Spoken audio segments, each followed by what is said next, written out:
This material is made available to you by or on behalf of the University of Melbourne under Section 113P of the Copyright Act 1968. It may be subject to copyright. For more information, visit the University Copyright website.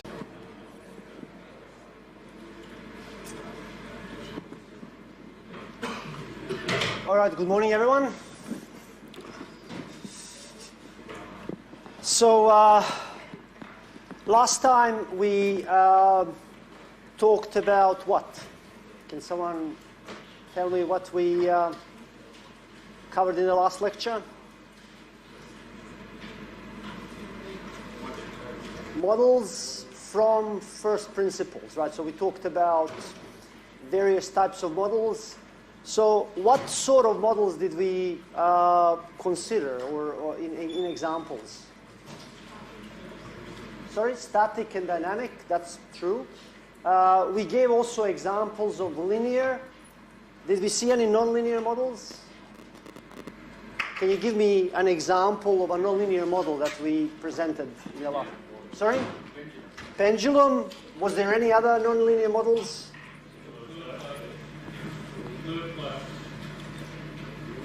I can't see, sorry, I'm a bit old, I think. I can't hear. Fluid, yeah, flow system with a tank, because there was a square root there, right? So we presented all these nonlinear models, but in this subject, you will not be able to use these nonlinear models directly in analysis and design, because all the analysis and design techniques we will present will only apply to linear models. So there is a way of going from nonlinear model to a linearized model, and that's the topic of today's lecture. So we can start from a nonlinear model and then approximate it locally around an equilibrium or some operating regime by a linearized model. So in today's lecture, we will learn how to do linearization. Typically, if you do a modeling from first principles, if you have a nonlinear model, typically you would first find its equilibria, choose an equilibrium around which you want to linearize. Basically, that's the equilibrium of interest. And then you would linearize the model, and after linearization, you will obtain a model to which you can apply all the design and analysis techniques from this subject. So typically, topic of today's lecture is necessary first step in any analysis and design. Okay? So we will talk about models, equilibria, and linearization principle. So I'll first motivate a bit this material, and then we will look at both static and dynamic models. And we will need to consider two things. First is calculation of equilibria, because linearization would always be done around a particular chosen equilibrium. So first you need to calculate all equilibria, and once you've done that, then you linearize around the chosen equilibrium. And then we will just wrap up with conclusions. So we saw in the last lecture that systems can be represented with all different types of models: stochastic, deterministic, linear, nonlinear, finite dimensional, infinite dimensional, discrete time, continuous time. In this subject, we will consider linear, continuous time, finite dimensional, deterministic models, right? So that's the main sort of focus of the subject. These models that we presented are tools, right? They are tools, and these tools are used for different purposes. Linearized models are, in this subject, used for analysis and design. So typically, you would linearize, you would do design on the linearized model. If you are testing your controller how it performs, it's best to do it on a full nonlinear model. So what you can do, you can do linearization, design your controller, but then test your controller on the full nonlinear model. That's a typical sort of approach. Linear models are essential for analysis and design. Why? Because they are simpler, easier to use. You cannot use Laplace transform, Fourier transform on nonlinear models or time-varying models. But if the model is time-invariant linear, you can do that. So in order to do linearization, we would first need to compute equilibria, and then do the linearization around an equilibrium. And that's the most common method for obtaining these linearized models that we can then use for analysis and design. So in this subject, we will concentrate on a subset of models. We will consider these input-output models, and we presented several of those in the last lecture. If you decide to do advanced control, you will cover state space models. Volterra-type convolution models, we will present convolution for linear models. Volterra-type models can be written also for nonlinear systems. We won't cover those. Transfer function and frequency response are another classes of models that we will consider in this subject. So these are basically allowing you to rewrite your input-output model in frequency domain. And that's useful for analysis and design.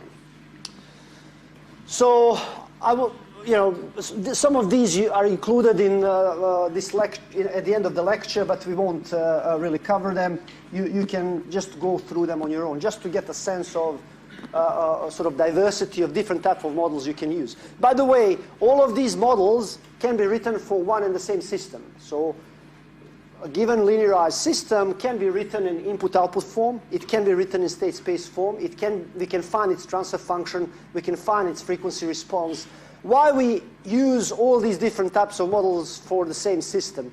Because there are different tools for analysis and design that have different advantages and disadvantages for different classes of models. But the first step, as I said, is linearization. So we will now first look at the computation of equilibria and then learn how to linearize different models. So I'll start with static models, and I will write these static models in a very general form. So what I can say is that pretty much any static model can be written in this way. This function L depends on y and u, and I'm saying L equal to 0 is my static model. You may say, all right, that looks very different from what we saw in the last lecture. But if we go through examples of resistor and spring, which were examples of static models we presented in the last lecture, you can see that you can rewrite them in this way, right? For resistor, when we look at, if the current is the input and voltage is the output, we can rewrite the resistor Ohm's law, right, in this way, where now L function is everything on the left-hand side. Yeah? So if I define L to be all of this, well, then I can set it to 0, and I get my resistor model. Similarly, for spring, if Hooke's law applies, I can rewrite the spring equation using this sort of equation where I gave particular meaning to y. Y is now the force, and u is the displacement. Note that I have to define what I mean by what is the input, what is the output of the model when I write this thing here. So why am I writing everything in this very abstract way on top? Because if I provide a linearization formula for the most general case, then that would cover all possible cases of static models that you might think of. So I want to have a very general abstract mathematical description, and then I want to write the linearization for this general expression. Okay? So are there any questions at this stage? Can you connect the first equation, the abstract model, to the examples? Yeah? All right. Let's consider now dynamic models. So it won't come to you as a surprise then that we can represent input-output models of dynamical systems in this general way. Now this function L depends not only on u and y, but it also depends on a number of derivatives of u and y. And you may again say, well, where does this come from? This looks very strange. We haven't seen it in the previous lectures. But actually, we saw a lot of examples of this model, and we will go through them soon. So know that this function L now is a function of 2 times n plus 1 variables, because there are potentially n plus 1 variables corresponding to output and its derivatives, and also n plus 1 variables corresponding to input and its derivatives, right? So this function L in general is nonlinear. And we saw several examples, like pendulum equation, you obtain the nonlinear L. Let's look at specific examples of L that we considered in the last lecture. I just want to connect the abstract description to the examples we considered. Well, here they are. Mass spring system, if you remember, we had just a mass where there is a force acting on the mass, that was the input. And then we had only spring acting on the mass. We neglected friction. Well, if I take u on the other side and set everything to 0, then I can say, well, L function is given here, right? By the way, why I use these now, u0, u2, these are argument of a function, right? In the end, note, on top, that's my model. This is my model. But here, I'm just saying, well, L as a function depends on 2n plus 1 parameters. And I can write it, these are argument of this function L. So when I'm defining the function L, I can use these just, arguments to define L. But the model itself will be given by this, equation where these arguments are replaced by corresponding derivatives of inputs and outputs. Yeah? So in electrical circuit case, we had, a voltage to be an input, and then output was voltage over across the resistor. And then L in that case can be written in this way. So note, if I use this L, in this case, and set it equal to 0, obviously y2 corresponds to the second derivative of y, y1 corresponds to the first derivative of y, etc. I set everything to 0, I get exactly the model of the RLC circuit that we considered in the last lecture. Similarly, pendulum equation is given here. Input was a force, acting on the pendulum, and theta was the angle of the pendulum with respect to the vertical axis, right? So if we think about theta as the output, u as the input, then, L can be defined in this way. Now, why am I presenting all of this? Well, I want to connect physical models that we obtained from first principles to an abstract model which can apply and cover all these different cases, right?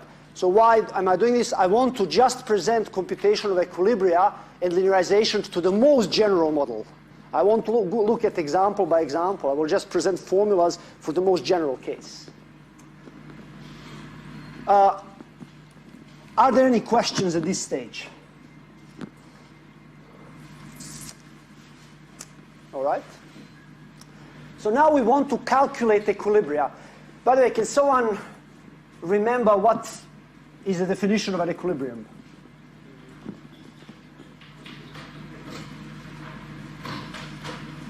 What is an equilibrium?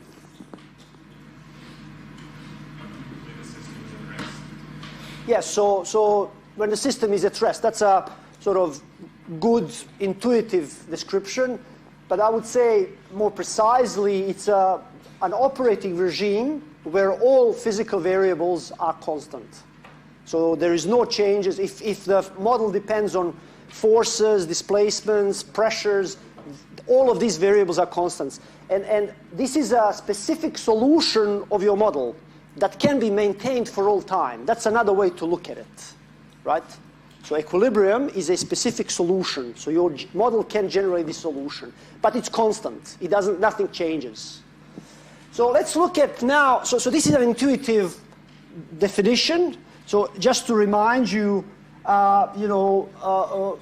we can, have many operating conditions. Sometimes operating conditions may not be equilibria. And I told you an example is, walking, where you want to stabilize. So your body basically stabilizes a time-varying trajectory. I'm not at rest, but that may be of interest, right? That sort of trajectory might be of interest in some cases. Sorry, I just jumped. So typically a linear system would arise from linearization of your nonlinear system around a chosen equilibrium. And also stability of equilibria is important. So if you're talking about control of temperature in the room, if your desired temperature is 20 degrees, Well, first you need to verify that 20 degrees corresponds to a specific equilibrium that you can maintain for all time. When that may not be the case? Well, if you don't have an actuator, right? If the temperature outside is -20 and you want in the room to be 20, if there is no heater in the room, well, you can't maintain that equilibrium. It's impossible, right?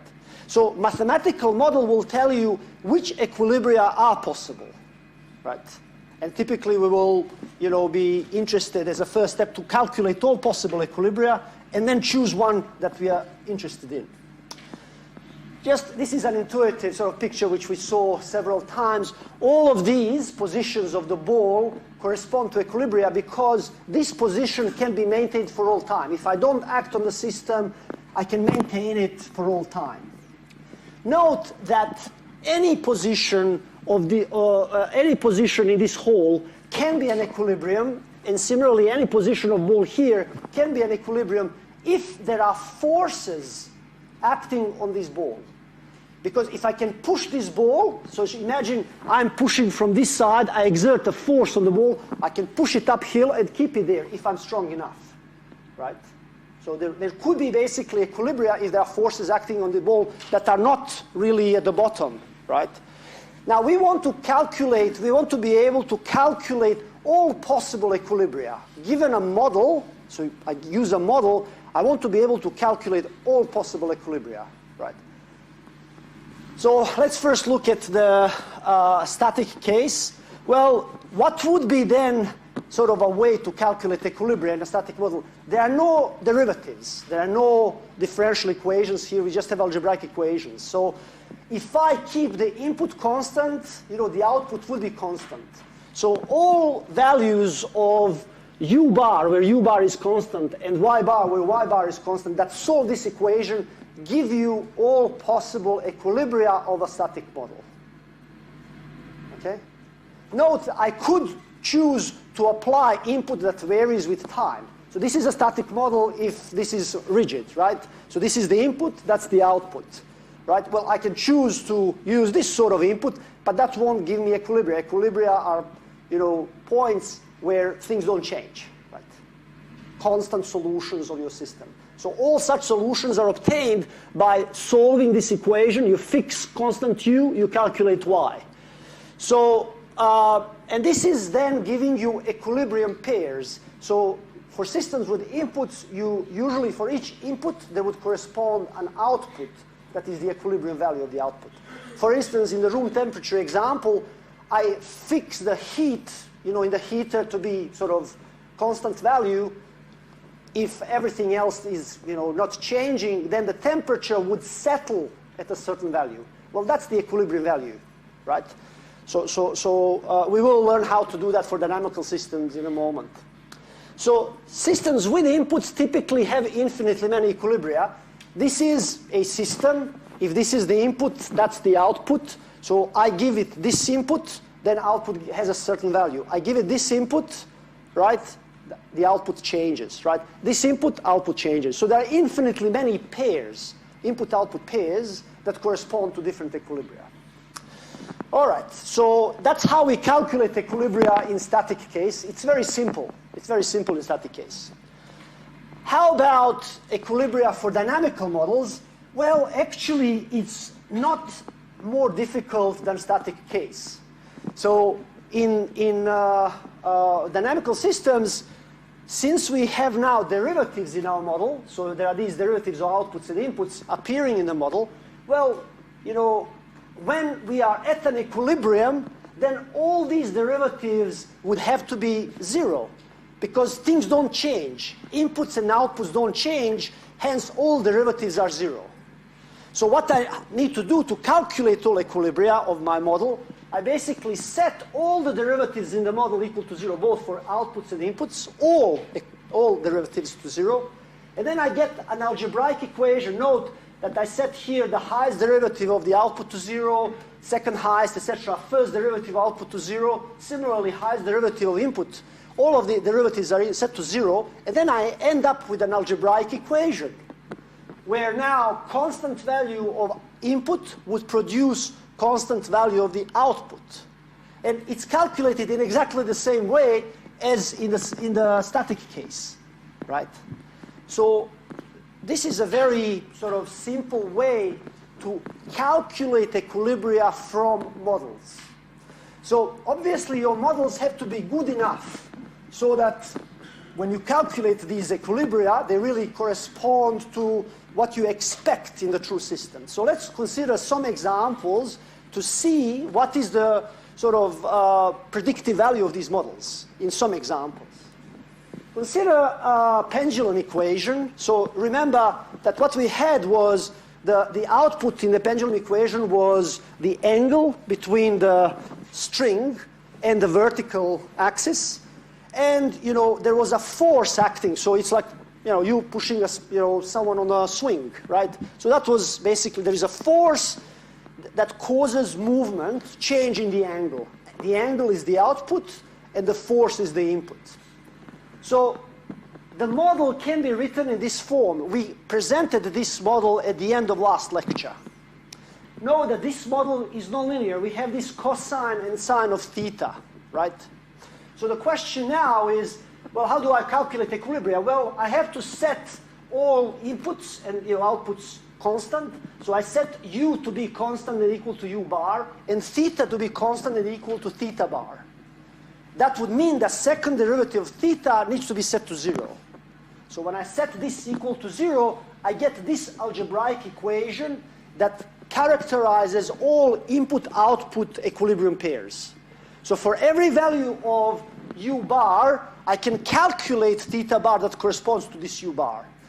Now, note that for some values of u bar, you will get non-zero values of theta bar. And why is this the case? Well, I have the pendulum, but I'm exerting certain force. So if the force is 1 Newton or whatever, I can push the pendulum and keep it at this angle. Everything is constant, not changing. If I apply larger force, the angle would be different. So for different u bars, I get different theta bars. But my model is telling me what are these input-output pairs. So I can calculate from my model what the equilibria are.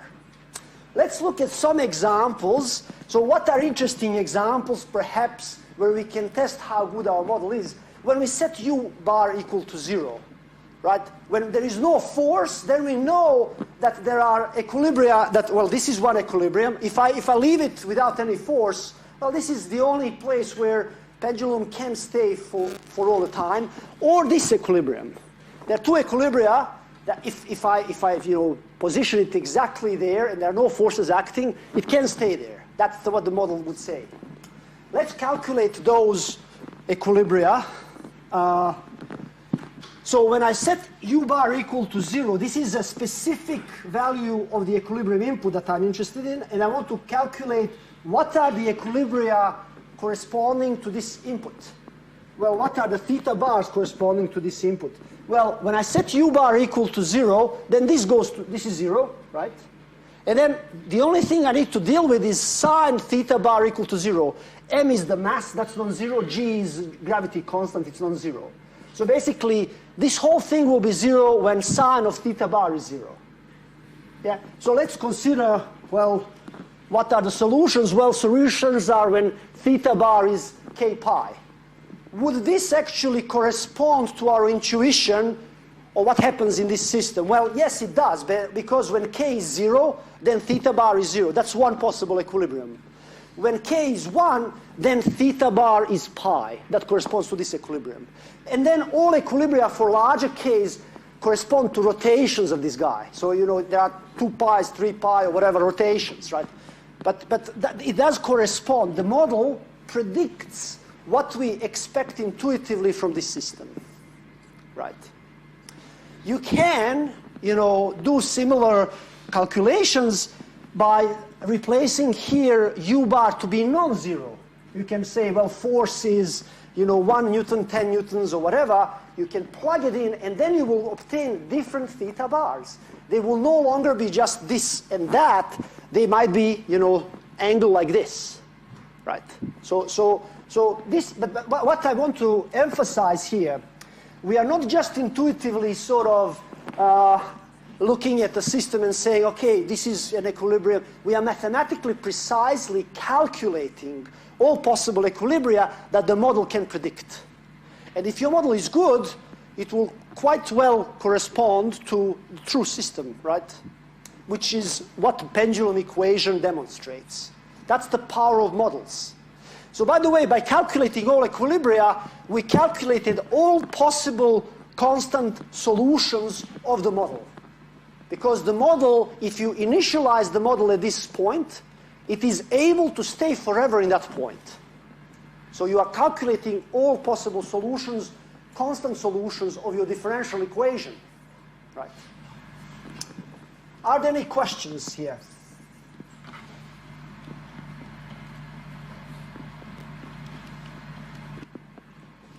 All right. Now, we have exactly half an hour. I'm timing things well. So we are left with linearization. Now, this is a very crucial point. Pretty much in every exam, you would need to deal with linearization.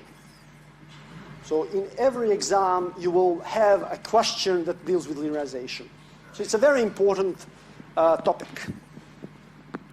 So let's first look at the simpler case of a static model. Let's first write down a linearization in a static model. I will present a bit of intuition where this comes from, and then we will do the dynamic case. All right. So what is linearization? Well, it's all about approximating a nonlinear model locally around a chosen equilibrium. So you choose an equilibrium, and then you approximate nonlinear model by a linearized one. And if you remember last lecture, we talked about the pendulum. If there is no force acting on the pendulum, for instance, I can sort of approximate the model for small oscillations around theta equals 0. We were replacing sine theta by theta, for instance, right? And cosine theta by 1, right? And then we were talking about, well, around this point, then we will replace sine theta by minus theta, and cosine by minus 1, right? So we were basically sort of looking at the model and just sort of roughly saying what would be an approximation around certain equilibria. Now we want to rigorously provide like mathematical equations that allow us to linearize any nonlinear model around any given equilibrium. That's the goal. So linearization is only valid locally around an equilibrium. If you use a linearized model and the angle sort of displacement in the pendulum is small, that model would approximate well the nonlinear model. But if the swings become larger, then your linearization would not be a good approximation of the nonlinear model. This is similar to the thing that you've all done in maybe high school when you were showing that a tangent at a nonlinear function at a point approximates, well, nonlinear function at that point.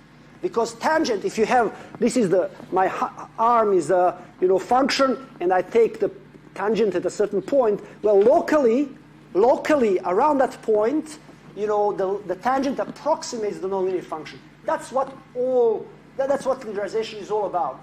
What is the point we choose? It's an equilibrium, right? That's what it is. But since we are dealing with dynamical systems, we need to be careful. So we want to present mathematics that would allow you to calculate these things in general. By the way, linearization is different around different equilibria. Your nonlinear function, just think about a sinusoid. Nonlinear function looks like this.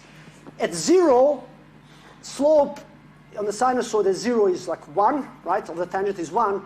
At pi, it's minus 1, right? So obviously linearizations are different for the same nonlinear systems. Depending on the equilibrium, you will get different linearized models. So that shouldn't come as a surprise to you, right? All right. For our purposes, we will be only linearizing around equilibria. In advanced control, I show students how to linearize around a time-varying solution. So you pick a solution that your system can maintain, and you can linearize around this time-varying solution. For instance, walking, there's a periodic orbit here. That's a periodic orbit that changes periodically with time. I can use that time-varying function and linearize the model around this time-varying solution. We don't do that in this subject. Right. We will just be happy with constant equilibria. So what are the steps that we need to follow? First, we compute all equilibria, right?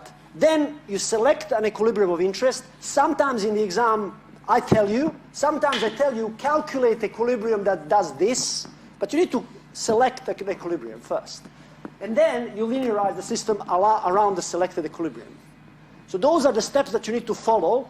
And as I said, every exam would contain this question. And you will just get a different system, right? So it's useful to really learn this well. Just to remind you of some sort of basic maths. You know, if you have a nonlinear function and you choose certain value of the function, like argument A, around which you want to expand the function into Taylor series, you can write the Taylor series in this way. So this is f at value A. Think of A as your equilibrium. Think of it this way. We are developing everything around A point, and then this is the first derivative evaluated at A times x minus A, etc., higher derivatives. If you neglect higher derivatives, then you can say that f is roughly equal this f of A plus this, right?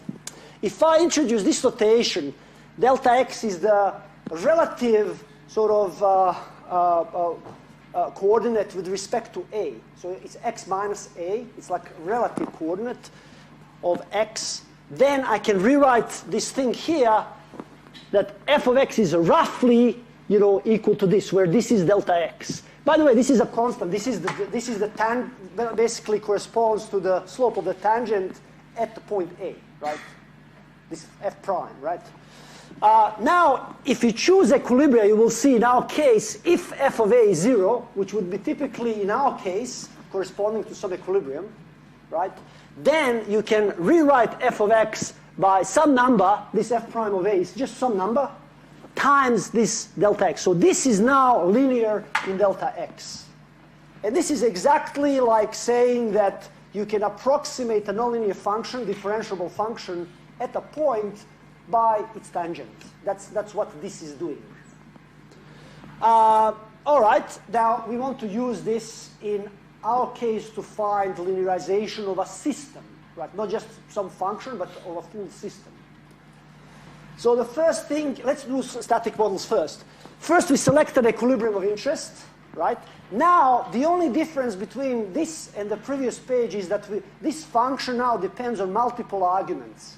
So we need to, when we are developing Taylor series, we need to look at each argument, right?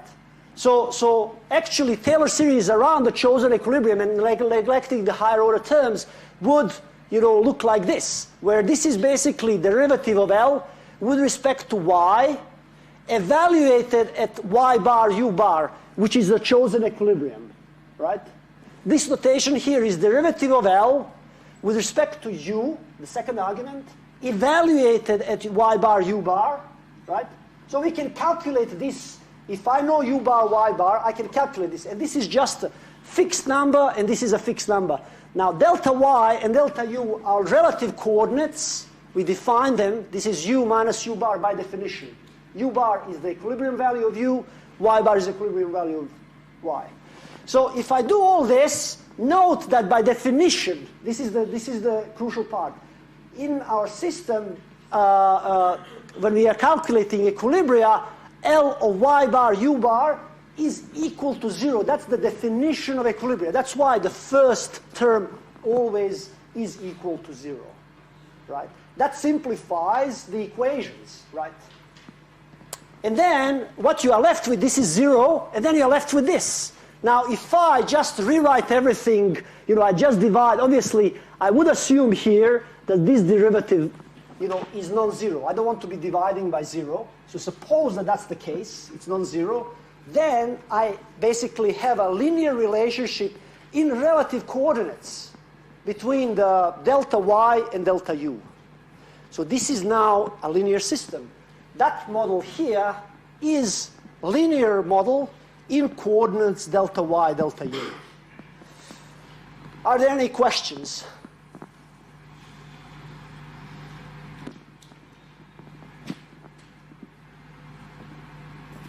Okay. Note that in this subject, we will call this function a nonlinear function. This function here, I would call it, I would say this is a nonlinear system. Why? Because, well, linear system in our case will need to satisfy a principle of superposition. I will talk about that tomorrow. This system wouldn't satisfy principle of superposition, whereas the first one would. So how can I transform something like this into something like that? What do you think? Well, I can follow the same steps of linearization. However, in this case, linearization becomes especially simple. Why is that? Well, if I just introduce change of coordinates, think about, let's say, y minus c, think about how to change coordinates, how to introduce this delta y and delta u to go directly from something like this to something like that. Okay? So that's left as an exercise. Sometimes, you would find in exams, you are given this system. This is like a bit of a trick question, right? Some people leave this C, and then when they start using Laplace transform, they just create mess because they did not really linearize the system properly, right? So be careful about this. That's why I left it here. I emphasize it in lecture because I saw people make mistakes. Sometimes students think that this is linear and you can use all the techniques to these things directly, but you can't. You first need to transform it into this form, and then off you go. Then you can apply all the analysis and design tools. All right. Here is a graphical example. So basically, suppose that this is your function Ly u equals 0. It's a complicated function. What this says is, if I decide to linearize around u bar b, y bar b, then I'm linearizing this function around this red dot. What is a linearization? It would be basically this sort of, it would be defined by this tangent at that point. And I'm looking at relative coordinates of u minus u bar b and y minus y bar b. If you use these relative coordinates, you can see that, so note that in relative coordinates, if I apply some, delta u here, right? So let's say delta u here. Well, around that point, that will create delta y here. But I'm always talking about relative coordinates. If I linearize around this point, know that the slope is different. Linearization at that point would be different from linearization at this point. That's graphically representing what I said earlier. So don't be surprised that your nonlinear system may have infinitely many linearizations. Which one you use depends on your problem formulation. It depends on which equilibrium is of interest, right? All right, so we now have some time to do linearization of a dynamical model. I was doing things slowly for static systems. In dynamic case, things are pretty much matching everything as in the static case. We have to be a bit careful about what equilibria we are linearized around. So let's just look at that. So we consider this multivariate function here, which is defined by our model. And now that we need to develop it into Taylor series around this set of points. Now, why do I choose yn equals 0, y1 equals 0, un equals 0, u1 equals 0? Why do I do this?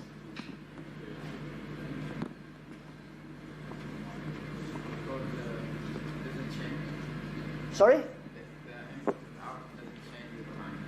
Right, so we are interested in equilibria.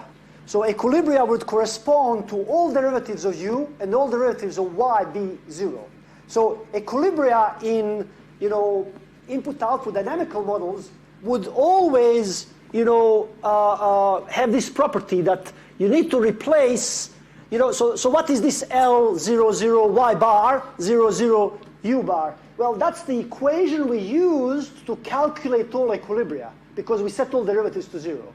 So this will appear in the Taylor series expansion. So what is this L-lin now? It is basically Taylor series expansion of this multivariate function around a chosen equilibrium. So the first term in that Taylor series expansion corresponds to this, because that's how we calculated equilibria. And that's 0 by definition. And then we have first order terms. What is this now? So that's derivative of L with respect to yn, and we replace, you know, all the derivatives of y to be 0, y is equal y bar, all derivatives of u to be equal to 0, and u is equal u bar. So when I evaluate this partial derivative of L, at this point, this whole thing is just a constant. It may be 1, 10, minus 100, minus 10 to 5, or whatever, 0.01. It's a fixed number because u bar and y bar are now given. Similarly, you go through the whole thing. Note now that I'm looking at yn minus 0. Why is that? Why do I look at yn minus 0?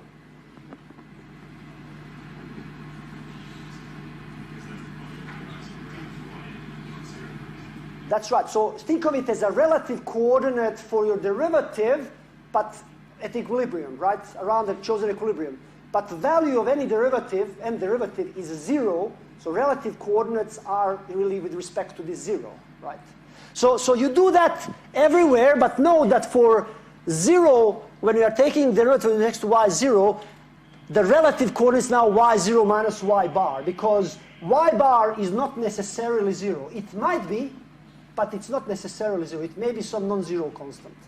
Similarly, here we go through the same thing for u derivatives, and then only the last relative coordinates is with respect to u bar. All the others are with respect to 0, because these are corresponding to derivatives. Are there any questions here? By the way, I found that a large number of students struggle with this most. Like, it's really, for some reason, it's hard for a number of students. So if you have problems, please come and talk to me during consultation hours, and I'll try to work with you through some examples. Let's look at examples in this lecture. So, by the way, this is just explaining what I was talking about earlier. You know, so the linearized, so this model here, Ln, is a good approximation around that point there, which is corresponding to the equilibrium point. So when we replace all of these things with, you know, delta u's, which are relative coordinates, and delta y's, know that delta y, derivative of delta y, is the same as derivative of y, because derivative of y bar is 0, right? So when I look at y minus y bar, well, derivative of y bar is 0, so these are the same. So then we replace just, you know, these guys. So now I replaced everything by delta y. I got Ln from this Taylor series expansion. That's my linearization step. And then I just substitute back my derivatives, you know, of u and y. This is now a linear model. This is a linearization of the original nonlinear model. Know that Ln just kept the first Taylor series elements in the expansion. So Ln is different from L function itself, right?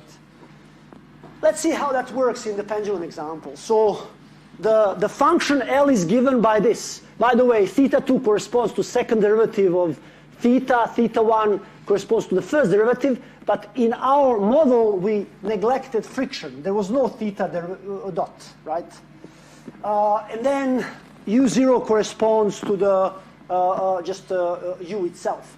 So equilibria I need to satisfy this. Why is this? Well, I set theta 2 equal to 0. That's the equation I'm using. I just remind you. We first look at, you know, solutions when yn 0, y1 0, except y0 is y bar and u0 is u bar. That's how we calculate equilibria. So that's exactly in this equation. In this example, this is this equation. So that's the equation that we use to calculate all equilibria.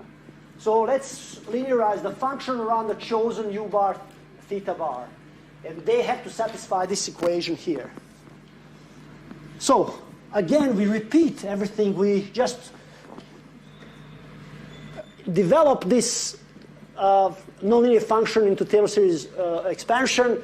By definition, L at 0, 0, theta bar, u bar would be 0. That's exactly this equation here, right? So L evaluated at 0, 0, theta bar, u bar is exactly this. And that has to be 0 by definition. And then we just develop things with respect to all the variables, and we keep only first terms. So how do I see that I have here ml times theta 2 minus 0?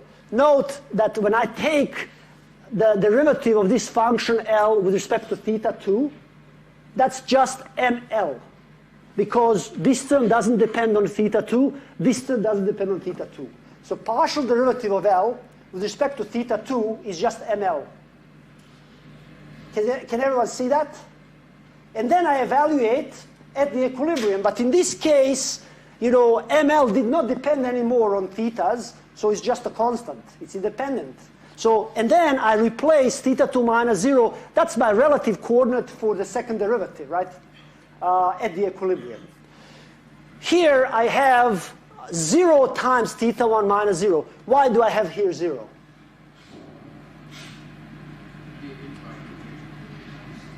Well, the function L does not depend on theta 1. When I take partial with respect to theta 1, that's 0. So it doesn't depend. So that's why I have here 0. How about this?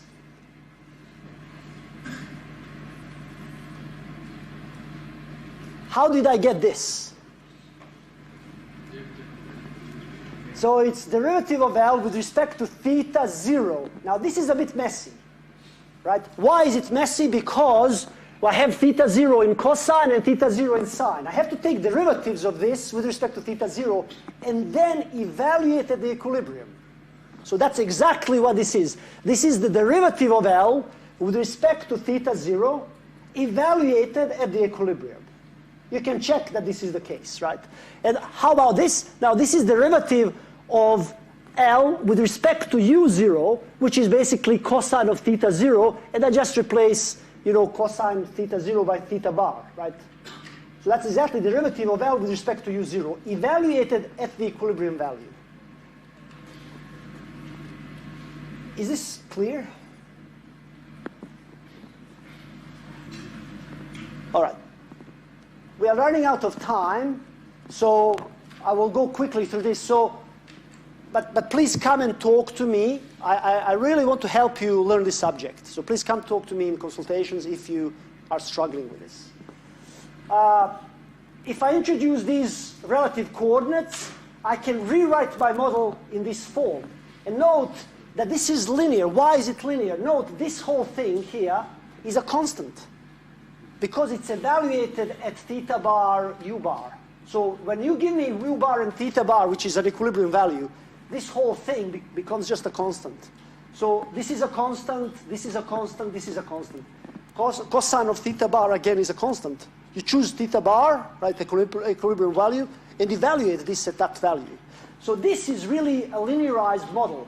So as an exercise, 5 linearizations around u bar theta bar 0, 0, and u bar theta bar u 0 pi. Right? So what you need to do, you need to substitute u bar, you know, 0, right, and theta bar 0, right? So then you will get a certain number. If you do this, you will see that this model is different when we evaluate it and linearize it around this point, this equilibrium, or around this equilibrium. And what we did now, we mathematically rigorously shown what was intuitively clear, that, you know, linearization around this equilibrium would be very different than linearization around this equilibrium. Now that's exactly what I'm asking you to do here, to rigorously mathematically show that. So this lecture basically showed you how to mathematically arrive from a nonlinear model to a linearized model around a given equilibrium. And always, in most, you know, cases, you know, I would say not maybe always, but in most cases, this is the first step. This is the first step in any analysis and design. First you need to linearize and then apply tools from this subject. All right. So what we did today, first thing is we've shown how to calculate equilibria from a model.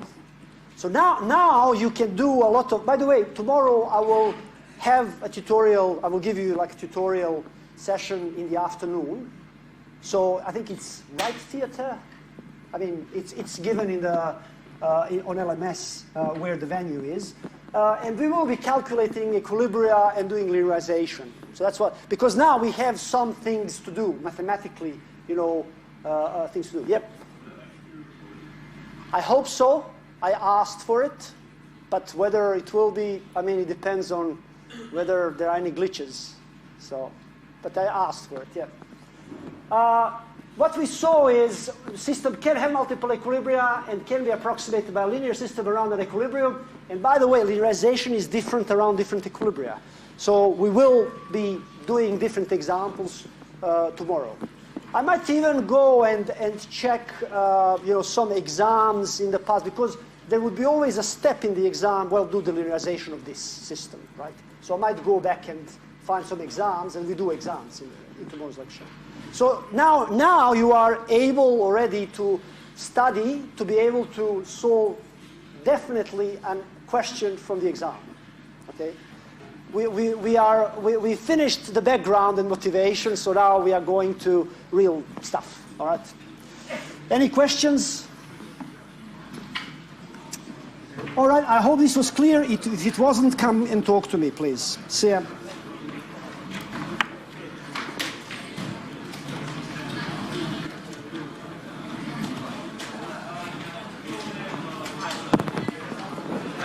Hey. What's the difference between this one and the linear? And the normal L? This one and the normal L? Well, I didn't catch it. think about it. This L-lim is really an expansion Yes. of the L Yes. around the equilibrium, and we kept the first order terms in the Taylor series expansion. So L-lim, think about it as an approximation of Taylor series expansion by keeping just the Okay, first so the terms. L in is just an approximation Yes. of the L, right? Yes. Okay. That's exactly what it is. Yeah. And well, I saw a question in the quiz. It's saying that if x is in the Hooke's law, if x is constant and x bigger than 0 and x is small, f can be equal to 1. Is it 1 means that the f is a constant? I can understand why it's exactly to be 1. Someone else asked me a question. Can you send me this by email? I need to run to another meeting. Send me this question by email. Okay. Because I have another meeting after this meeting. I have to, guys, I'm sorry. I need to run to another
think that thing at the end of yesterday was just so at y equals 0, that thing just turned out to be a sine function. So I think that thing is actually Sine function. no sine function. So this is the thing.